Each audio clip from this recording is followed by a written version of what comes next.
Here are the disadvantages. Number 1. Location is specific. Geothermal energy can only be harnessed in regions with suitable geological conditions, limiting its widespread availability. Number 2. High initial cost.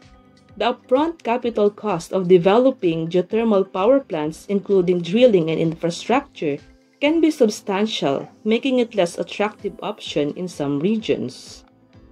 Number 3. Land disruption. While geothermal power plants have a smaller footprint compared to some other types of power plants, they still require land disruption for drilling and infrastructure. Number 4. Water use.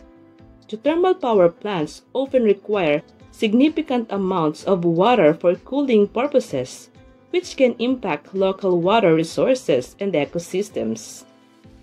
Number 5. Potential for earthquakes. The injection and destruction of fluids into and from the Earth's crust can induce seismic activity, albeit usually minor, which can potentially pose risk to nearby communities.